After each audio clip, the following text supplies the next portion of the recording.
Boa noite a todas e todos. Meu nome é Denise Nicásio, estou atual diretora do CRES-RJ, com muito orgulho e prazer que recebo vocês nesse congresso.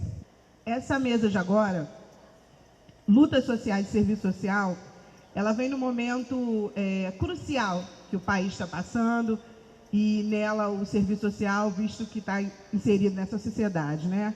A gente está no momento de uma conjuntura conturbada, onde a gente tem um ascenso do conservadorismo, que é importante lembrar, na verdade, o conservadorismo, né, sempre esteve presente na nossa sociedade e, nesse sentido, também no serviço social. A gente está vendo, na verdade,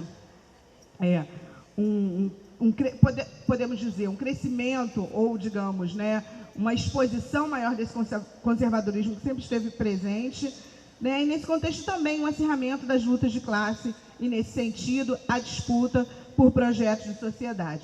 E é nesse contexto, nessa importância, e a importância desse debate, ele se faz ainda mais presente nesse momento, que convidamos para participar da mesa os professores Marcelo Badaró Matos, do Departamento de História da UF. Convidamos também à mesa o professor doutor Marcelo Braz, da Escola de Serviço Social da FRJ. Boa noite a todas, a todos. Aí embaixo tem pouca luz, mas aqui tem muita luz, então não estou enxergando bem vocês, mas acho que está todo mundo aí embaixo, né? Eu queria, antes de mais nada, agradecer o convite do Conselho para estar aqui hoje, nessa atividade, nesse congresso que está se abrindo, e dizer que, para mim, é uma satisfação estar participando aqui do debate com vocês, até porque, na área de serviço social hoje, ainda resiste no interior da universidade um pensamento crítico e um diálogo, né, com as análises críticas que estão sendo, na conjuntura que a gente vive, né, estão sendo alvo de um ataque direto pelas forças mais conservadoras, mais reacionárias, né, no momento em que a gente vê aí tentativas via policial, via judiciária, de censurar discussões no interior das universidades, de censurar debates convocados por centros acadêmicos, por instâncias universitárias, né? Então, o espaço que o serviço social sempre teve para discussão, para o debate, para análise crítica da realidade brasileira, é cada vez mais um espaço essencial, e parabéns a vocês por estarem realizando mais essa discussão. Bom,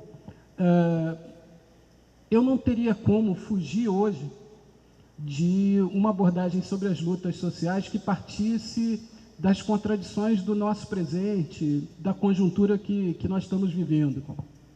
O que é sempre um risco, né? Essa conjuntura tão dinâmica, que o que eu disser aqui hoje pode ser que depois de amanhã vocês digam que não tem mais validade nenhuma. Espero que não, mas vivemos um quadro em que os acontecimentos, principalmente na superfície política, né, das instituições políticas, estão se sucedendo com uma rapidez muito grande. Então, segundo um amigo, num comentário depois daquelas idas e vindas da nova presidência da Câmara na segunda-feira, ele dizia que no Brasil se morre de quase tudo, menos de tédio, né? E, de fato, não estamos vivendo um momento em que dá para morrer de tédio. Eu vou começar dizendo o seguinte: hoje está se consumando um processo de substituição de uma presidente da República eleita pelo seu vice-presidente, que foi eleito na mesma chapa nas eleições de 2014, e esse processo está se dando por uma via legal, através de um impeachment previsto na Constituição, que está sendo discutido e aprovado no Congresso Nacional, sob a supervisão do Supremo Tribunal Federal. No entanto, as bases legais ou formais, né, desse processo são muito frágeis, são muito questionáveis. O impeachment, como figura jurídica, se justifica a partir de um crime, né, definido como crime de responsabilidade, que não está de forma nenhuma caracterizado, né, envolvendo a figura da atual presidente da República, E se estivesse, né, o que está sendo associado ao crime de responsabilidade envolveria também o vice-presidente que se quer colocar na cadeira presidencial. Há muito debate sobre como caracterizar, então, o processo que nós estamos vivendo, e eu não tenho muita dúvida, né, de entender que nós estamos vivendo, do ponto de vista institucional, um processo que, através de medidas que não são usuais, né, se caracteriza por um golpe. Um golpe de Estado não necessariamente substitui um regime democrático por uma ditadura, mas um golpe de Estado é normalmente uma manobra para substituir um determinado governo por outro, por vias que não são as vias das regras políticas, eleitorais usuais, né? Um cientista político, professor da Unicamp, Álvaro Bianchi, obrigado, publicou algumas semanas atrás, pensando nesse processo, um pequeno artigo num blog chamado Blog Junho, que tem várias análises sobre o momento atual e também algumas reflexões teóricas e tal, e publicou um pequeno artigo em que ele recorre aos clássicos do pensamento político para definir o que é um golpe de Estado, né? E o Álvaro diz o seguinte, sinteticamente: golpe de Estado, palavras dele, é uma mudança institucional promovida sob a direção de uma fração do aparelho de Estado que se utiliza para tal de medidas e recursos excepcionais que não fazem parte das regras usuais do jogo político. O título do artigo é justamente o que é um golpe de Estado, e esse é o momento em que ele faz a definição mais sintética. Ora, para nós que estamos querendo discutir aqui lutas sociais, é importante dizer que o palco disso que a gente está definindo como um golpe hoje é o parlamento, é o Congresso, né? Esse Congresso tem alguma autonomia, né, em relação a outras instituições, daí que reviravoltas aconteçam, né? Mas ele envolve relações com outras instâncias do Estado. O Judiciário está envolvido nesse processo, né? Procuradorias da República, Ministério Público, Polícia Federal, né? Vários aparatos burocráticos, né, do Estado, para usar a expressão que o Álvaro usou naquela definição que eu acabei de ler. Várias frações do aparelho de Estado estão envolvidas nesse processo. Então, de novo, usando expressões do Álvaro Bianchi, né, recursos excepcionais para substituir um governo. E nós também sabemos, somos bombardeados 24 horas por dia por informações que vêm de meios de comunicação monopolizados por algumas famílias, né, grandes empresas familiares que monopolizam os meios de comunicação no Brasil. Nós sabemos que há ali também uma clara articulação com essas frações do Estado, do aparelho de Estado, para mover adiante esse processo político. Mas, afinal de contas, quem está por trás disso? Essas frações do aparelho de Estado representam que interesses sociais, né? Por trás do jogo político, institucional, há sempre a dinâmica da luta de classes, há sempre a dinâmica dos grandes conflitos sociais, né? E, nesse sentido, se o Brasil é pródigo em golpes, né, em mudanças das regras no meio do jogo, né, no plano político, sempre houve sentidos de classe por trás dessas mudanças nas regras do jogo, desses golpes, sejam eles golpes que substituíram simplesmente um governante por outro ou que mudaram o regime político, e nós vivemos no Brasil, infelizmente, algumas décadas, né, de regimes ditatoriais só ao longo do século XX. Nesse momento, não é muito difícil localizar quem está por trás da mudança das regras do jogo em curso, né, no Brasil. Os empresários industriais, através da Fiesp, né, a sua entidade mais poderosa, a Federação dos Industriais do Estado de São Paulo, com seu pato de borracha amarelo, né, ícone dos setores mais reacionários hoje, né, a Firjan, aqui no Rio de Janeiro, a Confederação Nacional da Indústria, todos esses setores já se manifestaram, todas essas organizações do setor industrial da burguesia brasileira já se manifestaram pela derrubada da presidente Dilma Rousseff. Também o agronegócio, através da ABAG, Associação Brasileira do Agronegócio, da Sociedade Nacional de Agricultura, da própria Confederação Nacional da Agricultura, apesar da Cátia Abreu ainda ministra, também esse setor já se manifestou favoravelmente à substituição da presidente eleita. O setor do comércio nem se fala, desde o início das campanhas pelo impeachment da Dilma, setores do comércio varejista, empresários, né, donos de grandes redes, financiaram atividades de rua contra o governo e deram declarações na imprensa. As suas associações, FEComércio, as associações comerciais, todas se manifestaram pela substituição desse governo. Os bancos, em geral, são mais comedidos nas suas manifestações públicas, né? Ainda assim, os controladores, a família controladora do Banco Itaú já manifestou sua predileção aí pelo caminho do impeachment. Ou seja, há uma ampla gama de setores ou de frações da burguesia brasileira, dos grandes capitalistas brasileiros, que atua abertamente pela substituição do governo. Por que isso acontece? E aí, o que a gente quer perguntar é o que intenta, qual o interesse do grande capital, das suas representações burguesas, né, em substituir o governo brasileiro hoje.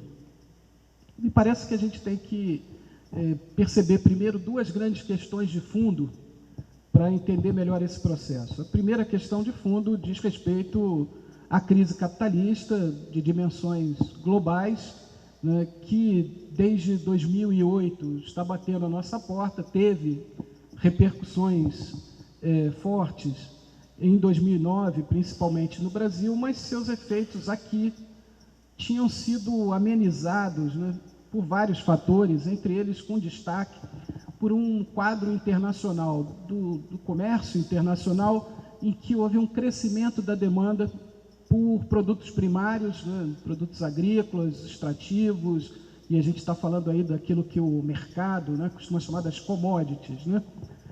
E isso tinha a ver com o ritmo de crescimento menos afetado nos primeiros anos, né, desse momento aí de pico da crise, um ritmo de crescimento menos afetado da China, né, que continuava importando muito e se transformou no principal parceiro comercial no comércio exterior com o Brasil, né?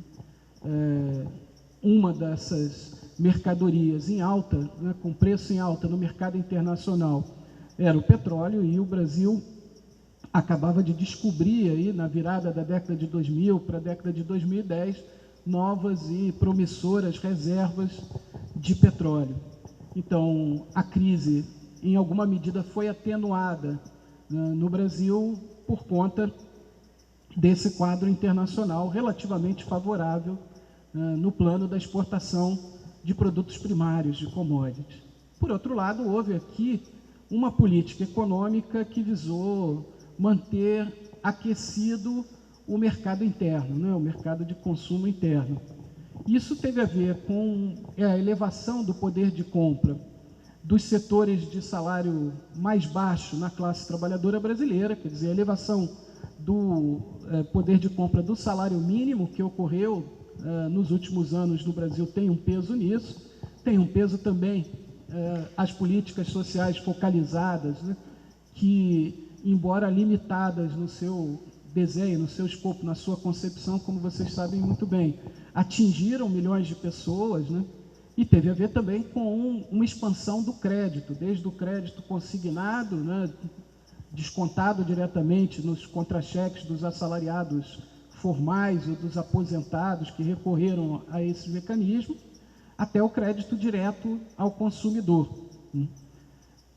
Em paralelo a essa elevação do poder de compra dos setores de salário mais baixo, né, da classe trabalhadora, houve também uma política de amplos subsídios, isenções fiscais, né, para determinados setores da produção nacional, com destaque para a construção civil, para a indústria automobilística, para o setor de bens de consumo duráveis de uma forma geral, linha branca, os eletrodomésticos, etc. Acontece que, de 2013 para cá, essa conjuntura relativamente favorável começa a mudar, né? A demanda por commodities no mercado internacional e, portanto, o preço também caíram, e especialmente isso é visível no preço do barril do petróleo, né? E no plano interno das políticas para garantir, né, o aquecimento do mercado interno, as famílias estouraram sua cota de endividamento e, à medida que a crise foi crescendo, especialmente no ano passado, passaram a temer, né, se endividar mais diante de um fantasma que reapareceu na realidade brasileira, né, depois de alguns anos meio escondido atrás do armário, que é o desemprego. O desemprego cresceu muito e rapidamente no ano de 2015 e ninguém quer se endividar diante da possibilidade de perder o emprego logo ali à frente, né? Por outro lado, os subsídios também já não dão conta, né? Estouraram os orçamentos dos governos nas diversas esferas, né?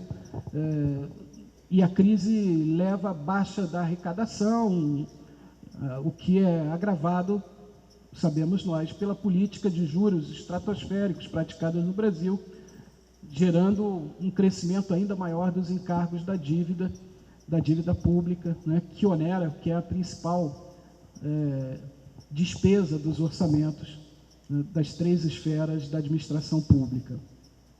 Ou seja, a crise econômica, que até 2013 tinha tido seus efeitos atenuados no Brasil, a partir de 2014 começou a bater a porta com muito mais força, e a queda da taxa de lucro, né, dos empresários de uma forma geral, das grandes empresas capitalistas, tem sido muito acentuada. Esse eu acho que é o primeiro elemento para tentar entender o reposicionamento do grande capital brasileiro em relação aos conflitos políticos que a gente está assistindo hoje. Mas há um segundo elemento que diz mais respeito ao tema da mesa de hoje e que para a gente é central. Desde junho de 2013, a classe dominante brasileira percebeu que há uma potencialidade disruptiva nas lutas sociais do país, que nos 10 anos anteriores tinha sido, em grande parte, atenuada, né, pacificada, digamos assim, pelos governos liderados pelo Partido dos Trabalhadores. Ou seja, o que eu estou querendo dizer é que quando as multidões foram às ruas em junho de 2013, nas chamadas jornadas de junho, mesmo que a gente tenha em conta toda a heterogeneidade, né, de participação, de demandas que surgiram nessas manifestações, né, das disputas mesmo que aconteceram para atribuir sentido aquelas grandes manifestações de massa, né? Numa noite só, mais de 4 milhões de pessoas foram às ruas de 400 cidades pelo país, né? Mesmo com toda a diversidade envolvida ali, junho apresentou um conjunto de demandas que a gente poderia chamar de progressivas e que envolviam questões relativas a direitos sociais fundamentais. Quando as pessoas gritavam nas ruas que da Copra abriam mão de dinheiro para saúde e educação, né, estava em jogo ali uma inversão da lógica, né, de mercantilização dos serviços essenciais, dos serviços públicos essenciais, dos direitos fundamentais dos cidadãos, que transbordou, né, naquelas manifestações multitudinárias. Além disso, aquelas manifestações começaram com reivindicações em torno do preço das passagens, né, do transporte público urbano, transporte esse de baixa qualidade, concedido a empresas privadas que nas grandes capitais, nas grandes cidades brasileiras exploram, né, um serviço essencial para a maioria trabalhadora da população que vive distante dos seus locais de trabalho, né, que sacode em ônibus apertados, 2 horas para ir, 2 horas para voltar todo dia, né, pagando passagens muito caras, né? E a gente ainda pode perceber que as manifestações de junho ganharam um vulto maior em resistência, né, ou em solidariedade àqueles que primeiro foram diretamente reprimidos pelo aparato policial, né, e envolveram setores da sociedade que estão acostumados a viverem a repressão policial no dia a dia dos seus lugares, dos seus locais de moradia, dos seus territórios, né, de sociabilidade, de moradia, de vida, em suma. Ou seja, junho significou um abalo na correlação de forças sociais e abriu a percepção de que nós vivemos uma outra conjuntura de lutas, até porque junho impulsionou muitas outras lutas, né? Cresceram as lutas pela moradia nas grandes cidades brasileiras, as ocupações, né, na luta pela moradia urbana cresceram após junho.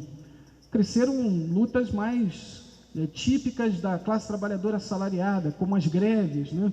Havia já uma inflexão com o crescimento do número de greves a partir de 2010 no Brasil, mas houve um salto, né? E em 2013, com muitas greves ocorrendo no segundo semestre, a gente chegou a ter mais de 2.000 greves no Brasil, né? Pela curva histórica do DIEESE, é o ano com maior quantidade de greves na história recente do país.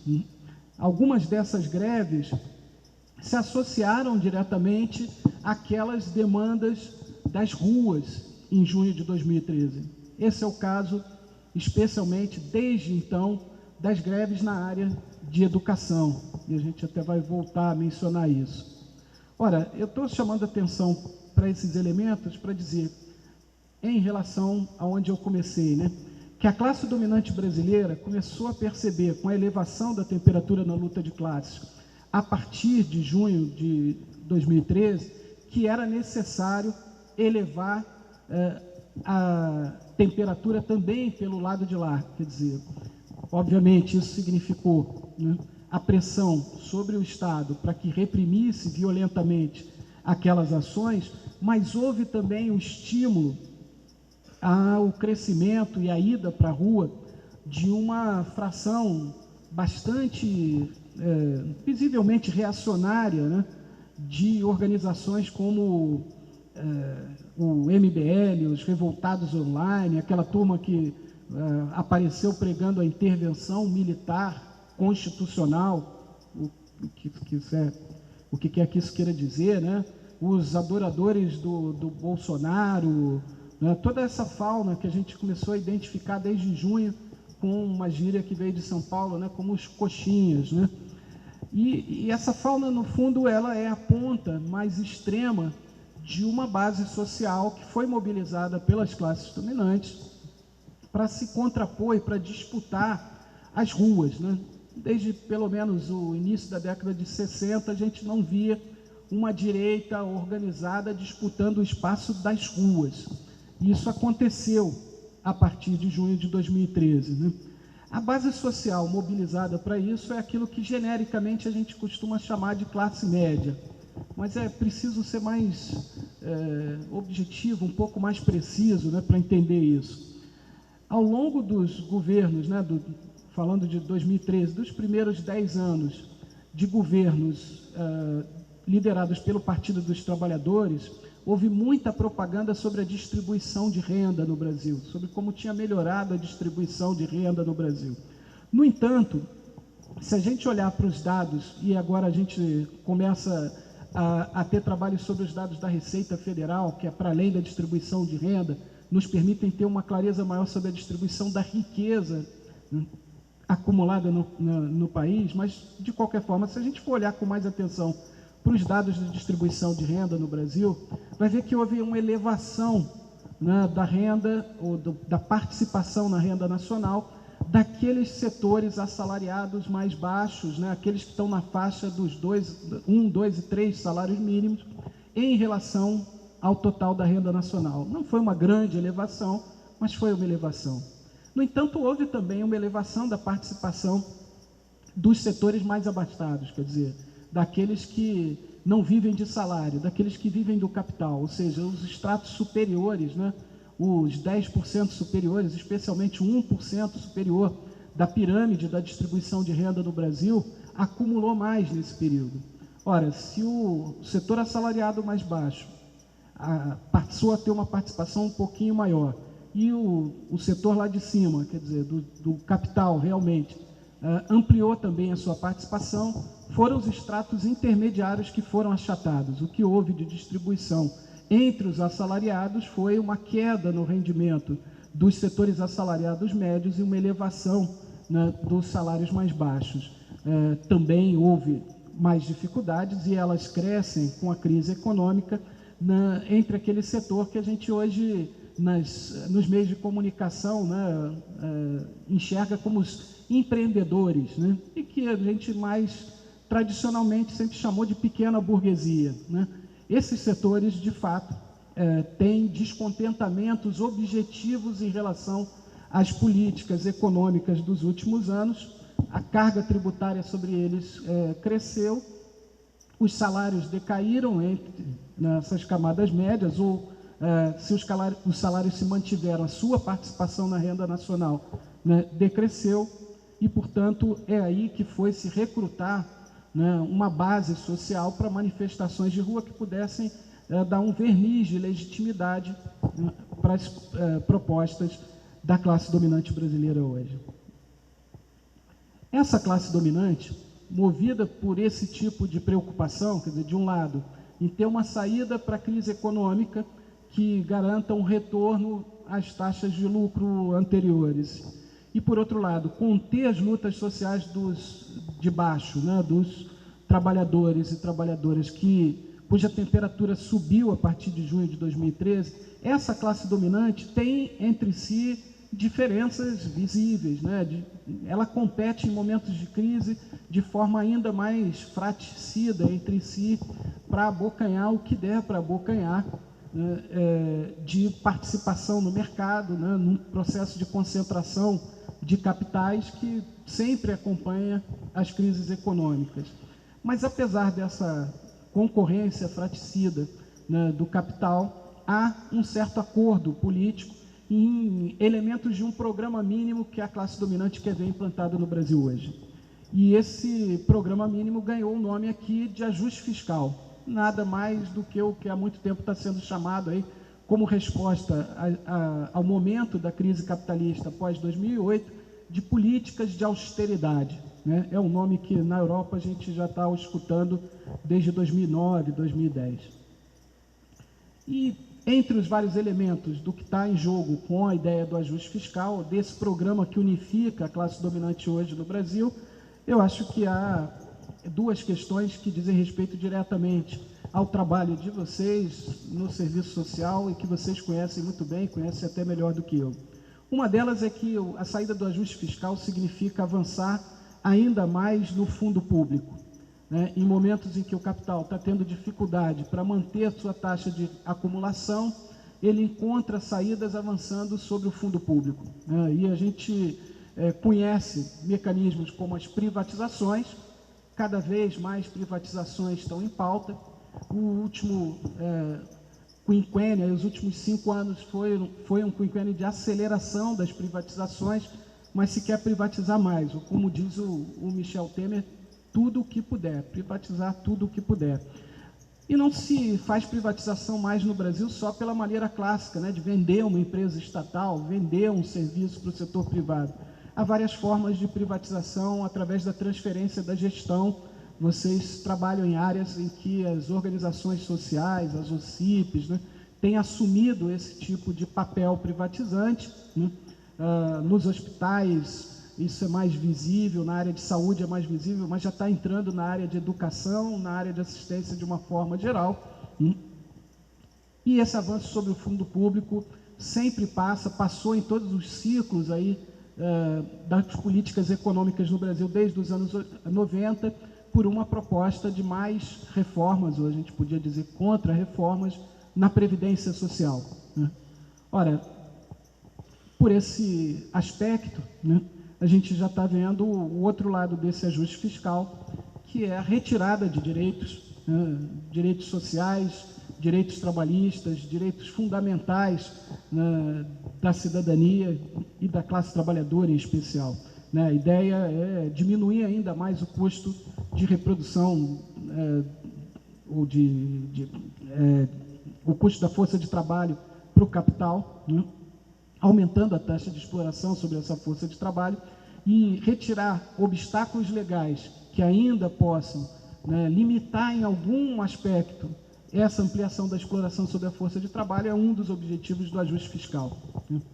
Ora, diante do entendimento de que esses são objetivos da classe dominante brasileira e percebendo que esse governo está sendo substituído, e hoje de madrugada provavelmente isso vai se consumar, né? A pergunta que eu faria é: a classe dominante brasileira não poderia fazer isso com o governo Dilma, com o governo do PT, ainda lá no Planalto? Ora, a resposta que eu tenho é que o governo do Partido dos Trabalhadores, o governo Dilma Rousseff, tem se esforçado enormemente para dizer para a classe dominante brasileira que sim, que eles poderiam continuar aplicando a política do ajuste fiscal, né? Dilma correu atrás de se mostrar confiável para a classe dominante desde sempre e especialmente desde a sua eleição, né, no apertado segundo turno de 2014, quando ficou evidente, né, no dia seguinte à vitória do segundo turno, que as promessas de campanha, que aquela polarização do discurso do segundo turno eram só aquilo mesmo, discurso, promessas de campanha, né? Na prática, Dilma nomeou Joaquim Levy, indicado pelo setor financeiro para o Ministério da Fazenda, e iniciou o ajuste fiscal com retirada de direitos, né? Limitando as pensões de viúvas e viúvos, impondo restrições ao acesso, né, ao seguro-desemprego, cortando verbas da saúde, da educação e anunciando a intenção de fazer mais reforma ou mais contra-reforma da Previdência. Mesmo já agora em 2016, sob todo o ataque do impeachment, né, continuou na mesma linha o governo, né, apresentou, aprovou, sancionou, depois de aprovado no Congresso Nacional, a Lei Antiterrorismo, que significa uma ameaça concreta sobre os movimentos sociais. Não à toa, né, o secretário de Segurança de São Paulo disse ontem, né, que as manifestações dos estudantes nas ruas de São Paulo não eram manifestações democráticas, se assemelhavam a táticas de guerrilha, né, esse que está sendo cotado para algum cargo no primeiro escalão do governo federal, agora com o Temer, né, esse secretário de Segurança, estava ali expressando já uma justificativa para aplicar essa nova legislação mais truculenta sobre movimentos sociais, né. O governo continuou afirmando que quer fazer o ajuste fiscal quando apresentou ao Congresso o projeto de lei complementar 257, que é uma lei de responsabilidade fiscal mais dura, né, que se troca aí com os estados e também os municípios, mas com os estados principalmente, a renegociação da dívida dos estados, em troca de retirada de direitos sobre os servidores públicos estaduais e mais contra-reforma da Previdência nos estados, né, com ameaças até ao reajuste do salário mínimo e dos benefícios previdenciários. Ora, mas eu diria que apesar de todo esse esforço do governo para se mostrar confiável, né, para se mostrar capaz de aplicar a política do ajuste fiscal representando os interesses das classes dominantes, desde junho de 2013, fatias cada vez maiores da burguesia brasileira chegaram à conclusão de que, se os governos petistas já não eram mais eficientes na sua estratégia de conciliação de classes para conter as lutas sociais, era melhor trocar logo esses governos por algo mais direto, por algo mais truculento, para que o programa das classes dominantes possa ser aprovado e aplicado, né, de uma forma mais ágil, mais rápida e mais profunda, né? Por isso eles estão optando por um governo puro sangue do reacionarismo, para acelerar e para aprofundar os ataques aos direitos da classe trabalhadora. Esse é o sentido, né, da chamada Ponte para o Futuro, programa que já no ano passado foi apresentado pelo Michel Temer, pelo PMDB, né, que está tentando montar aí um governo capaz de ser rápido e profundo na política do ajuste fiscal, né, e em outros retrocessos sociais. Chamando para isso Henrique Meirelles para assumir a área da Fazenda, né, o sujeito que, diga-se de passagem, veio do setor financeiro e se transformou numa figura pública, porque depois de eleito deputado pelo PSDB, né, foi chamado pelo Lula para ser presidente do Banco Central, então que cresce justamente nos governos do PT, né, e o Henrique Meirelles parece ser o fiador para os mercados dessa intenção, né, de acelerar ainda mais as privatizações, especialmente na área da infraestrutura e na exploração do pré-sal, quebrar as vinculações orçamentárias, né, o percentual de impostos que tem que ser aplicado em saúde, em educação, né, fazer de vez a reforma trabalhista, quer dizer, o que é assinado nos acordos coletivos ter prevalência sobre a lei, elevar a idade mínima para aposentadoria, tudo isso que está expresso lá no programa do Michel Temer, na chamada Ponte para o Futuro. Acho que esses são motivos suficientes para a gente entender o sentido de classe, né, do golpe que está em curso e se opor a esse golpe. Não porque a gente tenha qualquer razão para defender os governos do Partido dos Trabalhadores e o que eles fizeram nos últimos anos, mas simplesmente porque a gente entende que o movimento da classe dominante dos seus representantes políticos hoje significa um aprofundamento dos ataques aos direitos democraticamente conquistados pela classe trabalhadora, os poucos que ainda existem de pé, né? E há um fortalecimento na correlação de forças sociais, no quadro das lutas sociais em curso, um fortalecimento dos setores mais reacionários, esses que estão respaldando, né, a solução institucional de exceção para a substituição do governo. É possível ver na pauta do Congresso Nacional, né, o que nos espera. Num artigo para o mesmo blog Junho, né, a Rejane Ruevler anotou 64 projetos, o DIAP já tinha mostrado uns 50 e poucos, ela achou mais outros, 64 projetos que estão em tramitação, não estão engavetados, estão sendo discutidos, né, no Congresso Nacional e significam retrocessos evidentes em relação aos direitos dos trabalhadores. Bom, meu tempo já está acabando e... Não. Pode deixar. Eu não queria terminar sem dizer que se esse quadro que se apresenta à nossa frente é um quadro sombrio, se nós vivemos tempos sombrios, né, essa reação, né, das classes dominantes brasileiras é de fato uma reação a um crescimento de lutas, a uma intensificação de lutas sociais que existem e que são muitas, né? Eu mencionei aqui o crescimento do número de greves nos últimos anos no Brasil. Os levantamentos do DIEESE ainda não soltaram os dados das greves de 2014, 2015, mas pela observação de quem acompanha esses processos, houve crescimento das lutas no primeiro semestre de 2014, o segundo semestre teve um número menor, e em 2015 também há crescimento das lutas quando começa a bater, né, as políticas do ajuste fiscal. O mais interessante nessas greves é que muitas delas foram feitas contra as direções sindicais, direções conformadas à ordem, direções pelegas, né, que se colocaram contra as mobilizações das suas bases sindicais e que foram atropeladas nessas greves, o que mostra para a gente que há um potencial aí, de renovação do quadro sindical brasileiro.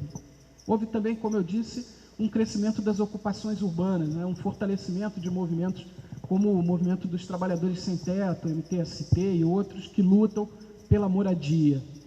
No ano passado a gente começou a observar, né, um dos movimentos mais interessantes do último período, pela capacidade de unificação entre vários setores políticos, movimentos sociais e tal, né, que foi o movimento das mulheres contra o retrocesso institucional em curso no Brasil, que ficou conhecido com o nome de Primavera das Mulheres e que levantou de maneira mais enfática a bandeira do Fora Cunha, né, algo que começa a se concretizar agora, né, pelo papel reacionário que o presidente da Câmara vem desempenhando na conjuntura.